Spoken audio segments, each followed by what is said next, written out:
I don't answer phone calls if I don't recognize the number. If someone really needs to talk to me, they can leave a message or send me a text. That has always been my rule for unknown callers, but this one was a little bit too persistent, so one night I answered. Little did I know, that night would unravel into a chilling encounter that would leave me questioning the boundaries between reality and nightmare. The phone would ring exactly at the same time, every night 9:43 p.m. The phone rings for a minute, and then it stops. This went on for almost 3 weeks.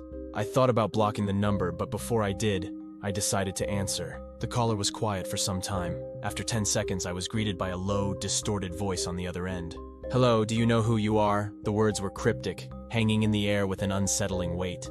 I dismissed it as a wrong number, a prank perhaps, and chuckled nervously in response. "Who is this?" They hung up the phone. I tried to call back, but the phone was disconnected. I told my wife about it, and she also thought it was a prank call. She told me to just block the number. The next day at the same time, the phone rings again.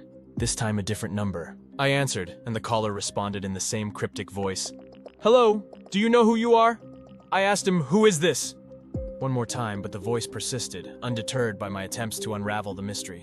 "You cannot escape your fate. Do you feel the shadows watching you?" A cold sweat formed on my brow as the words slithered into my ears, the voice dripping with an otherworldly malevolence. I tried to shake off the discomfort, convincing myself it was a prank call, but the caller's knowledge of my surroundings sent shivers down my spine. They described the very room I was in, the creaking of the old floorboards beneath me. They knew where my wife was and what she was doing. Panic clawed at the edges of my rationality. As I pressed for answers, the voice grew more ominous, recounting details of my past that no stranger should know. Each revelation felt like a violation of my privacy, a sinister intrusion into the depths of my life. Fear took hold, rendering me paralyzed in the face of this unseen tormentor.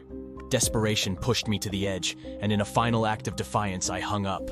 The room fell into an oppressive silence, broken only by the sound of my own shaky breaths. Terrified, I sat in the darkness, haunted by the lingering echoes of that relentless, creepy phone call. I tried to report what had happened to the authorities, but I had no records on my phone of ever receiving a call the night before.